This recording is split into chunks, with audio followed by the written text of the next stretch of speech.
There is an extraordinary change going on in the world, and it's something that I'd been flagging since about 2012.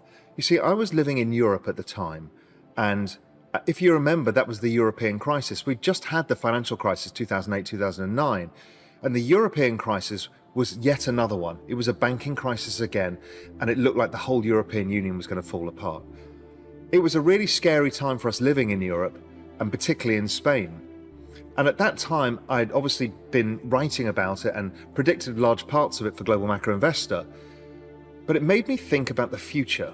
Where is this all going to go to? At one point, I thought about setting up the world's safest bank, and a few of us from Global Macro Investor got together and researched into it. It became extremely hard to do, and we kind of gave up. And one of the core reasons I gave up on that is somebody came to me and said, Raoul, you need to look at Bitcoin properly. And I'd looked at it a bit, I'd seen the headlines, I didn't really know what to make of it. But on sitting down with them, and again, these were GMI subscribers who had been involved from the very, very early days of Bitcoin, had been miners and had set up a Bitcoin exchange. I realized that maybe this was the answer. This was the lifeboat we were all looking for as the financial system came to the end of its logical conclusion. Now, it sounds dramatic, but it's probably not an instant event. It's one of these events that happens over time, the Great Reset, as I've called it. The other thing that really influenced my thinking was Neil Howe and William Strauss's book, The Fourth Turning. That made me realize that demographics had a part to play, not only in the disinflationary cycle that I've talked about a lot, but also in the fact that this generational change, this fourth turning that's coming, was probably going to change the system that we operated in. And as things developed, these two hypotheses of mine became stronger and stronger.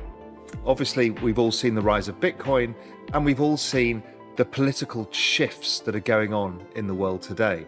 It all looks like we're reaching this point, and I've said this is when macro, crypto, politics, everything comes into the same big bucket. It's all concentrated in our pure focus right now.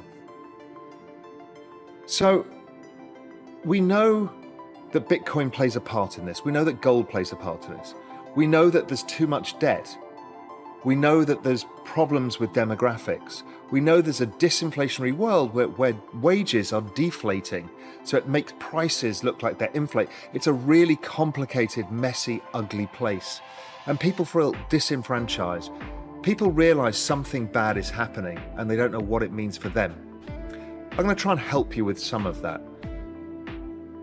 You see, the news is starting to come out that central banks are going to adopt digital currencies.